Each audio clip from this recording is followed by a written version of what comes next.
ஓம் மகா கணபதியே நமக. குரு வாழ்க, குருவே சரணம். ஆன்மீக அன்பர்கள் அனைவருக்கும் இனிய ஆங்கில புத்தாண்டு நல்வாழ்த்துக்கள். நாம் இந்த வீடியோ மூலமாக 2025ஆம் ஆண்டிற்கான ஆங்கில புத்தாண்டு ராசி பலன்களை பார்க்க இருக்கிறோம். குறிப்பாக இந்த வீடியோவானது பார்த்தீங்க அப்படின்னாக்கா துலாம் ராசிக்காரர்களான வீடியோ. இந்த துலாம் ராசிக்காரர்களுக்கு இந்த 2025ஆம் ஆண்டு ஆங்கில புத்தாண்டானது எப்படி இருக்குது அப்படின்னு பார்க்கும்போது கண்டிப்பாக ஒரே வார்த்தையில் சொல்ல வரணும்னாக்கா இந்த வருடத்தில் நீங்கள் தான் ஒரு அதிர்ஷ்டத்தை அனுபவிக்கக்கூடிய ஒரு மனிதர்கள் அப்படின்ட்டு சொல்லலாம். 12 ராசிகளிலேயே ஒரு அதிர்ஷ்டம் நிறைந்த ஒரு நபர்கள் அப்படின்னாக்கா தனுசு ராசி அன்பர்களும் இந்த துலாம் ராசி அன்பர்களாக தான் இருக்க முடியும். ஏன்னா சமசப்தம பார்வையாக தனுசு ராசிக்கும் 5ஆம் பார்வையாக இந்த துலாம் ராசிக்காரர்களுக்கும் வந்துட்டுருக்கோம். அதில் குறிப்பாக பார்த்தீங்கன்னா கடந்த ஒரு வருட காலகட்டங்கள் இந்த துலாம் ராசி அன்பர்களுக்கு மிகப்பெரிய வளர்ச்சிகள் கிடையாது. எது செய்தாலும் தடை தாமதங்கள், வம்பு வழக்குகள், சட்ட சிக்கல்கள், மன நிம்மதி குறையிறது, பொருளாதார நெருக்கடிகள், கடன் சொல்லக்கூடிய அமைப்புகள், இது மாதிரியான கஷ்ட நஷ்டங்களை சந்திச்சிட்ருக்கின்றீங்க. முக்கியமாக வரவுக்கு மீறிய செலவுகளும் கடன்களையும் சந்திச்சிட்ருக்கீங்க.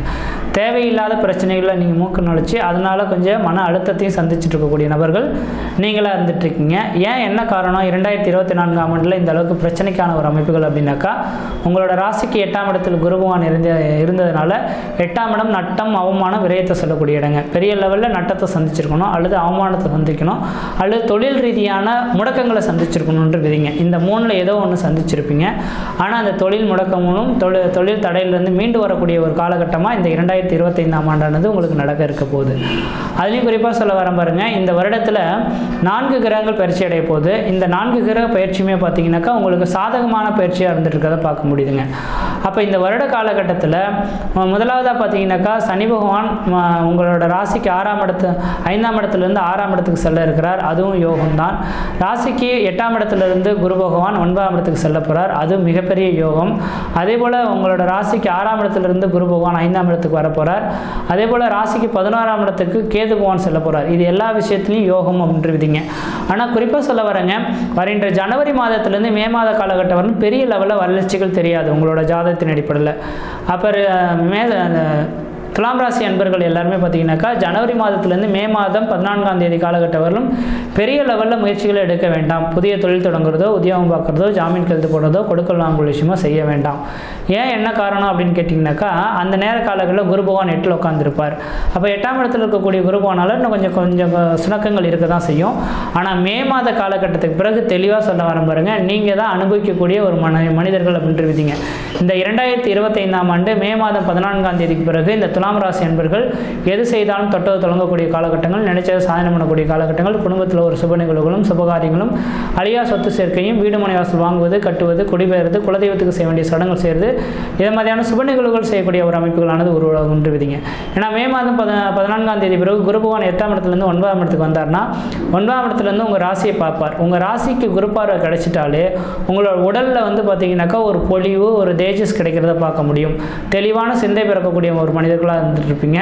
இதை செய்தால் இது வெற்றியாகும், இதை செய்தால் இது தோல்வியாகுன்றது உங்களை முன்னரே உங்களுக்கு உணர்த்தக்கூடிய சக்தி இந்த குரு பகவான் வாயிலாக கிடைக்கும். அதனால் தொழில் வளர்ச்சி மேற்கொள்ளக்கூடிய காலகட்டம் உருவாகும். ஓடி போனவனுக்கு 9ஆம் இடத்துல குருன்ற மாதிரி இந்த நேர காலகட்டத்தில் பார்த்தீங்க அப்படின்னாக்கா துலாம் ராசி அன்பர்கள் மே மாதம் 14ஆம் தேதிக்கு பிறகு டிசம்பர் மாதத்துக்குள்ளார ஊரை விட்டு வெளியூர், வெளிமாநிலம், வெளிநாடு தொடர்பு வரதுக்கான வாய்ப்பு உண்டு. அந்நிய நாட்டுனால உங்களுக்கு ஆதாயங்கள் பெறக்கூடிய காலகட்டம் உருவாகும். ஒருவேளை வெளிநாடு கிளம்பணும்னு ஆசைப்படுறீங்க அப்படின்னாக்கா கண்டிப்பாக தொழிலுக்காக வெளிநாடு கிளம்புறதுக்கான ஒரு உன்னதமான காலகட்டமாக இந்த 2025ஆம் ஆண்டு மே மாதத்துக்கு பிறகு உங்களுக்கு நடக்க போகுது. தந்தைக்கும் உங்களுக்கும் ஒரு இணக்கமான சூழல்கள் ஏற்படலாம். தந்தை வழி உறவுகளால் ஆதாயங்கள் ஏற்படக்கூடிய காலகட்டம் உருவாகும். தந்தை வழி சொத்து சோகங்கள் இந்த நேரத்தில் வெகு நாட்களாக கோர்ட்டு கேஸ் வழக்குகளாக கடந்துட்டு இருக்கே, இது கிடைக்கலையேன்னு சொல்லக்கூடிய நபர்களுக்கு தந்தை வழி சொத்து சோகத்தினால ஒரு ஆதாயங்கள் ஏற்படக்கூடிய ஒரு காலகட்டமாகவும் இந்த வருடமானதே இருந்துகிட்ருக்கு அப்படின்ட்டு சொல்லலாம். அதே போல் 9ஆம் இடத்துலேருந்து குரு பகவான் உங்களோட ராசிக்கு 3ஆம் இடத்துக்கு பார்க்குறார். இளைய சகோதரத்தினால் ஆதாயங்கள் ஏற்படலாம். இளைய சகோதரத்துக்கும் உங்களுக்கும் ஒரு நிரந்தரமான ஒரு இணைப்புகள், பாலம் உருவாகிறதுக்கான வாய்ப்பு உண்டு. இளைய சகோதரம் யாருக்கும் திருமணமாகாமல் இருந்தாலோ, வெகு நாட்டில் ஒரு சில காரியங்கள் நடைபெறாமல் தடைபட்டு இருந்தாலோ அந்த இளைய சகோதரக்காரர்களுக்கெல்லாம் பார்த்திங்கன்னா இந்த வருடமானது மே மாதத்துக்கு பிறகு மிகப்பெரிய ஒரு வளர்ச்சிகளை சந்திக்கக்கூடிய ஒரு ஆண்டாக இருந்துகிட்ருக்குது அப்படின்றீங்க. அதே போல் உங்களோட ராசிக்கு 5ஆம் இடத்த குரு பகவான் 9ஆம் இடத்துல பார்க்க இருக்கிறார். 5ஆம் இடம் பூர்வ புண்ணியஸ்தானம் புத்திரஸ்தானம் சொல்லக்கூடிய அமைப்புங்க. அப்போ 5ஆம் இடத்தை பார்த்தீங்கன்னாக்கா குரு பகவான் பார்க்கறனால குலதெய்வமே இல்லை தெரியல அப்படின்னு சொல்லக்கூடிய நபர்களுக்கு இந்த 2025 மே மாதத்துக்கு பிறகு உங்கள் குலதெய்வத்தை கண்டறியக்கூடிய காலகட்டம் உருவாகும். குலதெய்வம் உள்ள நபர்களுக்கு கண்டிப்பாக குலதெய்வத்துக்கு பணிவிடைகள் செய்யக்கூடிய காலகட்டம், குலதெய்வத்துக்கு அந்த புனரமைப்பு பணிகள் செய்யறதுக்கான வாய்ப்புகளும், அதாவது கும்பாபிஷேகம் செய்யக்கூடிய அமைப்புகளும் உருவாகிறதுக்கான வாய்ப்பு உண்டு. அதேபோல் தந்தை வழி சொத்து சொந்தனால ஆதாயங்கள் ஏற்படலாம். குழந்தைகளே இல்லை அப்படின்னு சொல்லக்கூடிய நபர்களுக்கு குழந்தை பாக்கியம் தரிக்கிறதுக்கான வாய்ப்புகளும் உண்டு. குழந்தைகளுக்கு நோய் தொந்தரவுகளாகவே இருந்துட்டு சார், குழந்தைகளுக்கு நோய் தொந்தரவுலேருந்து மீண்டு வர முடியுமான்னு சொல்லக்கூடிய நபர்கள் நிரந்தரமான தீர்வு ஏற்படக்கூடிய காலகட்டம் உருவாகும். படிக்கக்கூடிய மாணவ செல்வங்கள் எல்லாமே படிப்பில் கொஞ்சம் வளர்ச்சிகள் நிறைந்த ஒரு நபர்களாக இருந்துட்டு இருப்பீங்க. படிப்பு மேலே ஒரு அக்கறை ஏற்படக்கூடிய காலகட்டமாகவும் இந்த துலாம் ராசி அன்பர்களுக்கு இருந்துட்டு இருக்குன்றீங்க. இது மே மாதம் 14ஆம் தேதிக்கு பிறகு டிசம்பர் மாத காலகட்டம் வரலாம். அப்போ குரு பகவானால உங்களுக்கு எந்த விதத்திலும் பாதிப்புகள் கிடையாது. எது செய்தாலும் உங்களுக்கு சாதகமான ஒரு சூழல்களை ஏற்படுத்திட்டு இருக்கு அப்படின்றத தெளிவுபடுத்த விரும்புகிறேங்க. அடுத்ததாக பார்த்தீங்கன்னா உங்களோட ராசிக்கு 5ஆம் இடத்துல சனி இருக்கிறார். இந்த சனி பகவான் 5ஆம் இடத்தில் பஞ்சமாதிபதி பஞ்சம ஸ்தானத்தில் இருந்தாலும் கூட கொஞ்சம் ஒரு சில தடைகள் அப்படின்றீங்க. ஏன்னா கேந்திர திரிகோண ஸ்தானங்களில் சனி பகவான் இருக்கிறது யோகம் இல்லை. ஆனால் அவங்க ராசிக்கு 6ஆம் இடத்துக்கு வருகின்ற மார்ச் மாதம் 29ஆம் தேதி பிறகு சனி பகவான் பயிற்சி அடைகிறார். அப்போ 6ஆம் இடமானது ருணம் ரோகம் சத்ரு எதிரி பகை கடன் சொன்னாலும் கூட 6ஆம் இடமானது சனி செவ்வாய் சூரியன் ராகு கேதுகளுக்கு 6ஆம் இடத்தில் மறைவுக்கு பெறக்கூடிய காலகட்டத்தில் எதிரிகளை வெல்லக்கூடிய காலகட்டம் உருவாகும். எதிரி தொல்லையிலேருந்து மீண்டு வருவீங்க. கடன் பிரச்சனையிலேருந்து மீண்டு வரக்கூடிய காலகட்டம் உருவாகும். அரசு உத்தியோகத்துக்காக காத்திருக்கக்கூடிய நபர்களுக்கு அரசாங்க உத்தியோகத்தினால் ஆதாயங்கள் பெறக்கூடிய காலகட்டம் உருவாகும். வாழ்க்கையில் ஒரு திருப்பு முனையை ஏற்படுத்தக்கூடிய காலகட்டம்னா 2025ஆம் ஆண்டுலேருந்து 2028ஆம் ஆண்டுக்குள்ள இந்த துலாம் ராசிக்காரர்கள் ஏதோ ஒரு மிகப்பெரிய ஒரு வளர்ச்சிகளை சந்திக்க போறீங்கன்னு மட்டும் தெளிவாக தெரிய நிற்குது. அது மார்ச் 29ஆம் தேதி பிறகு தொழில் சார்ந்த விஷயங்களுக்கு முயற்சி எடுக்கிறது உங்களுக்கு வளர்ச்சிகளை ஏற்படுத்தி தருன்றீங்க. அதே வேளையில் உங்களோட ராசிக்கு 6ஆம் இடத்தில் இருக்கக்கூடிய ராகு பகவான் 5ஆம் இடத்துக்கு வர இருக்கார். 6ஆம் இடமானது பார்த்தீங்கன்னாக்கா மே மாத காலகட்டம் வரலும் இருக்கனால பெரிய லெவலில் பாதிப்பு கிடையாது.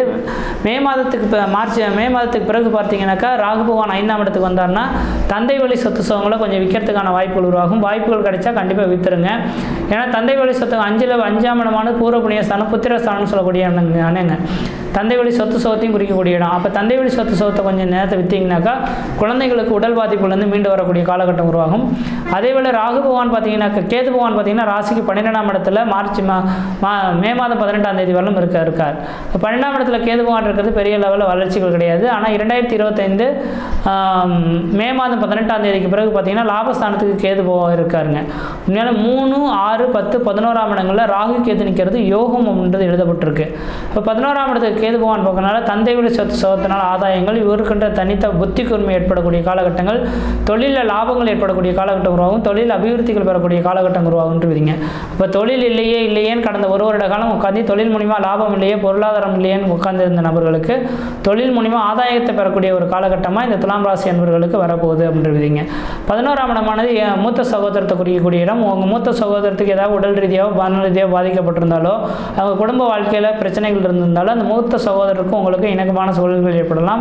அதே போல் 2வது திருமணத்தை நோக்கி காத்திருக்கக்கூடிய இந்த துலாம் ராசி அன்பர்களுக்கு இந்த 2025ஆம் ஆண்டு மார்ச் மாதம் 29ஆம் தேதி பிறகு 2வது திருமணம் அமையறதுக்கான வாய்ப்புகளும் இருந்துட்டு இருக்கு. யாருக்கு ஏற்கனவே திருமணம் ஆகி ரத்த ஆயிடுச்சு சார், அவங்க டைவர்ஸ் ஆகிட்டோம், அடுத்த திருமணத்துக்காக பார்த்துட்டு இருக்கோம்னாக்கா அந்த நபர்களுக்கு இந்த வருட காலகட்டத்தில் திருமணத்துக்கான அமைப்புகளும் உருவாகுதுன்றீங்க. அதே இந்த நேர காலங்களில் கணவன் மனைவி உறவுகள் இருக்கக்கூடிய நபர்களுக்கு கண்டிப்பாக மே மாதத்துக்கு பிறகு உங்களுக்கு ஒரு வளர்ச்சிக்கான காலகட்டம் தொடர ஆரம்பிக்குது. ஏன்னா மே மாதத்துக்கு பிறகு குருவின் பரிபூர்ண பார்வை கிடைக்க போகுது இல்லைங்களா. குருவின் பார்வை கிடைச்சாலே ஒரு தெளிவான சிந்தை இருக்கக்கூடிய காலகட்டம் உருவாகும். இந்த நேர காலங்களில் குலதெய்வமே உங்களோட காலடியில் இருக்கிற மாதிரி தெரியுன்றீங்க. நீங்கள் எந்த குரலுக்கு கேட்டாலுமே அந்த குலதெய்வமானது உங்களை நோக்கி வரக்கூடிய அமைப்புகள் உருவாகும். வேலைவாய்ப்பு இல்லாத நபர்களுக்கு நிரந்தரமான வேலைவாய்ப்பு உருவாகும். திருமணமாகாத நபர்கள் திருமண வாய்ப்புகளும், குழந்தை பேர் இல்லாத நபர்கள் குழந்தை பேரும், வெளிநாடு செல்லக்கூடிய நபர்கள் வெளிநாட்டு வாய்ப்புகள் ஏற்படுத்தி தரக்கூடிய அமைப்புகளும், வீடு மனை வாசல் இல்லாத நபர்களுக்கு வீடு மனை வாசல் வாங்கக்கூடிய யோகங்களும், சகோதர வழியினால் மகிழ்ச்சிகளை ஏற்படுத்தக்கூடிய காலகட்டமாகவும், குழந்தை செல்வங்கள் இல்லாத நபர்கள் குழந்தை பேர் உருவாகிறது. படிக்கக்கூடிய மாணவர்கள் படிக்கக்கூடிய மாணவர்கள் எல்லாமே படிப்பு மேலே ஒரு அக்கறை எடுத்துக்கிட்டு அதில் ஒரு நல்ல ஒரு ரிசல்ட் எடுத்துகிட்டு பார்க்கக்கூடிய காலகட்டம் உருவாகும். கடன் நோய் வம்பு வழக்குகள் இருந்த காலகட்டங்கள் நீங்கி கடன் நோய் வம்பு வழக்குகள் இல்லாமல் நிரந்தரமான மன மகிழ்ச்சி ஏற்படுத்தக்கூடிய காலகட்டம் உருவாகும். சமுதாய மக்களோட உங்களுக்குன்ற ஒரு இணக்கமான சூழல்கள் ஏற்படுத்தி தரலாம். வாகன தடைகள்ன்றது இந்த காலகட்டங்கள் நீங்கி வாகனத்தினால யோகம் பெறக்கூடிய காலகட்டம் உருவாகும். புதுமையான வண்டி வாகனங்கள் வாங்கிறதுக்கான காலகட்டங்கள் வருகின்ற 2025 மே மாதத்துக்கு பிறகு உங்களுக்கு வர இருக்கின்றீங்க. அதனால் இந்த வருட காலகட்டம் எனக்கு தெரிஞ்சளவு ஓரளவுக்கு வளர்ச்சி நிறைந்த காலகட்டமாக துலாம் ராசி அன்பர்களுக்கு இருந்துகிட்ருக்கு. எந்த அளவுக்கு நீங்கள் முயற்சி பண்ணுறீங்களோ அந்தளவுக்கு வளர்ச்சி நிறைந்த ஒரு காலகட்டமாக இருக்கும். முயற்சி எடுத்து பாருங்கள், கண்டிப்பாக வெற்றி பெறுவீங்க. ஆனால் இந்த வருட காலகட்டத்தில் உங்களோட சுய ஜாதகத்தை ஒரு தடவை செக் பண்ணி பார்த்துங்க. இந்த வருட காலகட்டங்கள் சரியாக இருக்குதானா, என்ன செய்யணும் எது செய்யணுன்ற மாதிரி. ஆனால் இந்த வருட காலகட்டத்தில் உங்களோட சுய ஜாதகத்தில் எப்படி பலன்கள் இருக்கோ தெரியல. ஆனால் கோச்சார் ரீதியாக பலன்களானது 100க்கு ஒரு 95% வலுவாக இருக்குங்க. உங்களோட சுய ஜாதகமும் இதே போல் வலுவாக இருந்தால் 100க்கு 100% நீங்கள் அனுபவிக்கக்கூடிய காலகட்டம் உருவாகும். மற்ற விதத்தில் இந்த தோஷங்கள் பாதிப்படைய சீரும் சிறப்பாக இருப்பீங்க, நலமாக இருப்பீங்க. நன்றி, வணக்கம்.